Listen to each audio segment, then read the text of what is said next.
حدیث مبارکہ کیا ہے؟ النظر الی وجہ علی عبادت، شیر خدا کے چہرے کو دیکھنا بھی عبادت ہے۔ اللہ تعالی ہم سب کو ادب سے بار بار آپ کی زیارت نصیب فرمائے۔ تو صحابہ اور اہل بیت تو آپس میں محبت کرتے ہیں، یہ کون سے لوگ ہیں جو دین میں درار ڈالنے کے لیے ان دونوں میں مخالفت کریں؟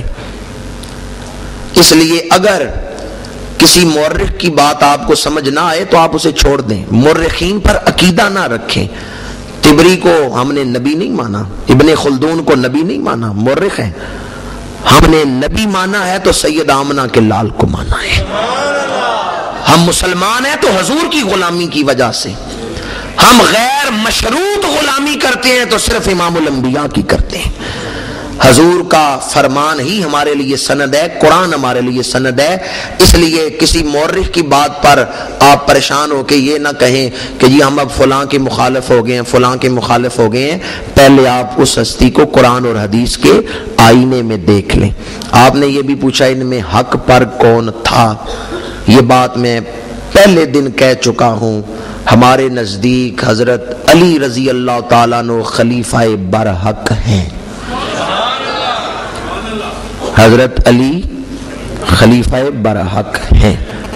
حضرت امیر معاویہ رضی اللہ تعالیٰ عنہ کو چاہیے تھا کہ وہ حضرت علی کے ساتھ لگ جاتے، حضرت علی رضی اللہ تعالیٰ عنہ کی معیت اختیار کرتے اور ان کے ساتھ رہ کے مطالبہ کرتے کہ حضرت عثمان کے جو قاتل ہیں ان کو سزا دی جائے۔ یہ آپ کی اجتہادی غلطی ہے کہ آپ نے یہ جو مطالبہ کیا ہے یہ بحیثیت گورنر علیحدہ رہ کے کیا ہے، ورنہ حضرت امیر معاویہ نے بھی خلافت کا دعویٰ نہیں کیا، بحیثیت گورنر علیحدہ رہ کے ہی آپ نے یہ مطالبہ کیا ہے۔ اور کیوں کیا ہے؟ ان کا بڑا گہرا رشتہ تھا، ان کی ہمشیرہ نائلہ حضرت عثمان کے گھر تھی، اور حضرت فاروق اعظم فرماتے تھے دریائے دجلہ کے کنارے اگر ایک کتا پیاسا مر جائے تو مجھ عمر سے پوچھا جائے گا، اور عثمان غنی شہید ہو جائیں تو آپ کے قتل کا قصاص بھی نہ لیا جائے۔ یہ تقریریں کرتے تھے حضرت امیر معاویہ کے لشکر میں جو خطیب تھے، مبلغ تھے، وہ کہتے کتا مر جائے پیاسا تو اس کا تو حساب فاروق اعظم کہتے ہیں مجھ سے لیا جائے گا، یہ عثمان غنی شہید ہو گئے ہیں، ان کا قصاص ہم کس سے مانگیں، کون ان کا قصاص دے گا؟ اب اتنی نازک صورتحال ہے کہ میرے اور آپ کے بس کی بات نہیں اس میں سے نکل سکے۔ ہمارا عقیدہ یہ ہے حضرت علی خلیفہ برحق تھے، حضرت علی معیار حق ہیں، جدھر حضرت علی ہیں ادھر حق ہے۔ ہم حضرت علی شیر خدا کرم اللہ وجہ الکریم کے کسی ایک قدم پر بھی اعتراض نہیں کرتے۔ ہم کہتے ہیں حضرت امیر معاویہ کو چاہیے تھا حضرت علی کو خلیفہ برحق مان لیتے، ان کے ساتھ لگ جاتے اور ان کے ساتھ رہ کے مطالبہ کرتے۔ یہ آپ کی اجتہادی غلطی ہے، لیکن ہم حضرت امیر معاویہ کی نیت پہ شک نہیں کرتے۔ حضرت امیر معاویہ کے دربار میں شان علی المرتضیٰ بیان ہوتی رہی ہے، وقت بہت زیادہ آج گزر چکا ہے، کسی موقع پر انشاءاللہ العزیز پھر آپ کے سامنے بیان کروں گا۔ ہمارے پیر و مرشد سیدنا مجدد الفسانی قدس سرہ العزیز نے لکھا ہے دونوں طرف نیتیں اچھی تھیں، صلح ہو گئی۔ یہ جو آپ نے جنگ لکھی ہے نا کہ جنگ کیوں ہوئی، آپ تاریخ پڑھ کے دیکھیں اس کو، تو مورخین نے بھی لکھا ہے رات کے وقت صلح ہو گئی کہ جنگ نہیں ہوگی صبح۔ حضرت علی بھی آرام فرما ہو گئے، حضرت امیر معاویہ بھی سو گئے کہ جنگ نہیں ہوگی، صلح ہو گئی۔ رات کے وقت جنگ شروع ہو گئی، حضرت علی اٹھے کہ صلح ہو گئی ہے، پھر جنگ کیسے شروع ہوئی؟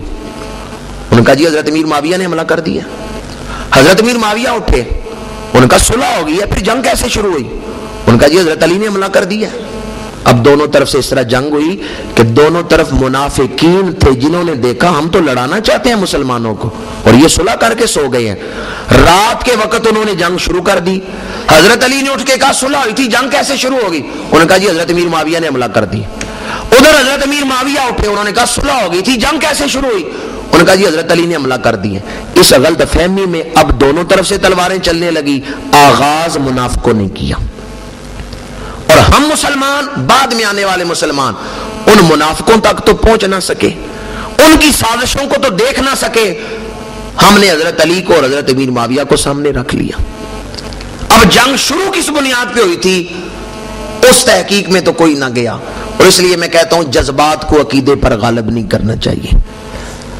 حضرت نوح اللہ کے نبی ہیں، بیٹا کافر ہے، تو بیٹے کو مجرم کہیں، حضرت نوح کو مجرم نہیں کہہ سکتے۔ تشریح انشاءاللہ پھر کسی موقع پر کروں گا، عقیدہ میں نے بیان کر دیا ہے۔ دونوں طرف نیتیں اچھی تھیں۔ حضرت عثمان کی، آپ کے قصاص کی نیت تھی، حضرت امیر معاویہ کی وہ صرف یہ مطالبہ کر رہے تھے کہ میں قصاص سے عثمان چاہتا ہوں، اور انہوں نے اپنے لیے علیحدہ خلافت کا اعلان نہیں کیا۔ اور حضرت امام حسن انہوں نے صلح کی ہے، بات شروع ہوئی ہے تو میں آدھا راستے میں چھوڑ کے نہ ختم کر جاؤں۔ حضرت امام حسن نے صلح کی ہے حضرت امیر معاویہ کے ساتھ، اور حضرت امام حسن نے 41 ہجری میں صلح کی ہے، اور 60 ہجری میں حضرت امیر معاویہ ان کا وصال ہوا ہے۔ 20 سال حضرت امام حسین سید الشہداء رضی اللہ تعالیٰ عنہ نے حضرت امیر معاویہ کی مخالفت نہیں کی۔ 41 ہجری سے لے کے 60 ہجری تک 20 سال کوئی کسی کو مانتا ہے؟ حضرت امام حسین نے 20 سال 41 ہجری سے لے کے 60 ہجری تک اس بات کو تسلیم کیا، حضرت امیر معاویہ کو حکمران مانے۔ کیا امام حسین بھی غلطی کرتے ہیں؟ اگر کوئی کہ امام حسین نے غلطی کی ہے 20 سال حضرت امیر معاویہ کو حکمران مان کے، تو امام حسین کا مرید نہیں ہو سکتا، آپ کا محب۔ یا تو کہو معاذ اللہ کہ حضرت امام حسین نے غلطی کی ہے، اور اگر کہتے ہو کہ امام غلطی نہیں کرتے، امام نے خطا نہیں کی، تو پھر یہ کیسے مانتے ہو کہ جی 20 سال حضرت امام حسین نے جناب امیر معاویہ کو تسلیم کیا ہے تو ڈر کے تسلیم کیا ہے؟ میں نے کہا شیر خدا کے بیٹے ڈر سکتے ہیں، شیر خدا کے بیٹے ڈرنے والے نہیں ہیں۔ اگر انہوں نے ڈرنا ہوتا تو یزید کے خلاف کیوں نکلتے؟ 56 سال کی عمر میں یزید کے خلاف نکلے ہیں، بڑھاپا ہے، تو 20 سال پیچھے چلے جائیں، 36 سال کی عمر میں تو بھرپور جوان ہے، جوانی میں تو وہ حضرت امیر معاویہ کے خلاف نہیں لڑ رہے۔ اگر امیر معاویہ فاسق ہوتے، فاجر ہوتے امیر معاویہ، تو امام حسین کبھی ان کو تسلیم نہ کرتے۔ امام حسین کا تسلیم کرنا کوئی معمولی بات ہے؟ امام علی مقام فرماتے ہیں انا ابن بنت رسول اللہ فلکم فی اسوۃ، میں رسول اللہ کا نواسا ہوں، میرے کردار میں نمونہ ہے۔ اور 1-2 سال نہیں 20 سال انہوں نے تسلیم کیا ہے، آپ نے معمولی سمجھ لیا کہ امام حسین کا ماننا کوئی بات نہیں، معمولی بات ہے۔ اگر امیر معاویہ فاسق و فاجر ہوتے، ان کا کردار مضبوط نہ ہوتا، تو حضرت امام حسین ان کی مخالفت کرتے، ان کے خلاف لڑتے اور جام شہادت نوش کر دیتے۔ یہ 20 سال بعد وہ یزید کے خلاف نہ لڑتے، وہ پہلے امیر معاویہ کے خلاف ہی لڑ کے جام شہادت نوش کر لیتے۔ لیکن حضرت امیر معاویہ کو ماننا اس بات کی دلیل ہے، حضرت امام حسین کے نزدیک حضرت امیر معاویہ کا کردار پختہ تھا۔ اختلاف ہونا، اس میں انتہائی صورت تک چلے جانا، یہ ایک الگ موضوع ہے، لیکن انہوں نے صلح کر لی۔ صلح کو سارے مانتے ہیں، میں کتابوں کے حوالے نہیں آپ کے سامنے دینا چاہتا، مجھے صرف اتنا بتائیں جن سے حضرت امام حسن صلح کر لیں آپ کریں گے یا نہیں کریں گے؟ جن سے حضرت امام حسین صلح کر لیں آپ کریں گے یا نہیں کریں گے؟ حضرت امام حسن حضرت امام حسین جن سے صلح کر رہے ہیں، ہماری کیا ضرورت ہے ہم ان سے اختلاف کریں؟ ہم تو حضرت امام حسن کے غلام ہیں، ہم حضرت امام حسین کے غلام ہیں، اس لیے جو فیصلہ ان کا ہے وہ دین کے سب سے بڑے خیر خواہ ہیں، وہ رسول اللہ کی گود میں کھیلے ہیں، وہ دین کو سمجھتے ہیں، اور انہیں اپنی خاندانی عزت و وجاہت کا بھی ہم سے زیادہ پاس ہے۔ اس لیے جو فیصلہ حسنین کریمین کا ہے، ہمارے سر اس پر جھکے ہوئے ہیں۔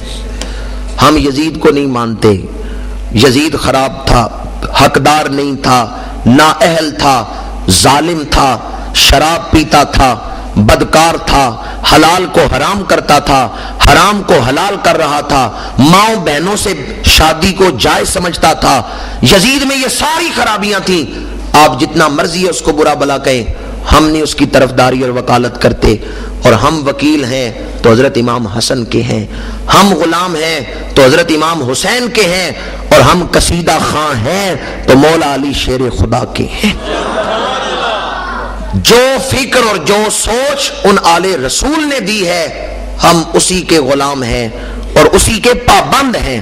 اگر کسی کے ماتھے کی سلوٹ کو دیکھ کے بیان کروں تو شاید بیان نہ کر سکوں، اور میں تو اس طرف دانستہ طور پہ آنا بھی نہیں چاہتا تھا، صرف یہ چاہتا تھا کہ فضائل و احکام آپ کے سامنے بیان کروں، اختلافی موضوعات کو نہ چھیڑا جائے۔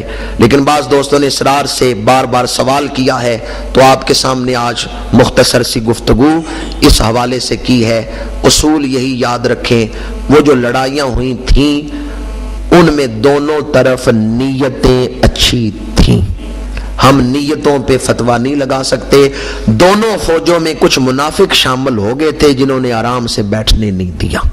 ان کو پہچانے جو اسلام کے اصل دشمن ہیں، جو عبداللہ بن سبا یہودی نے تیار کروا کے بھیجے تھے، ان کو پہچانے۔ ورنہ جہاں تک موازنے کا تعلق ہے، اس بات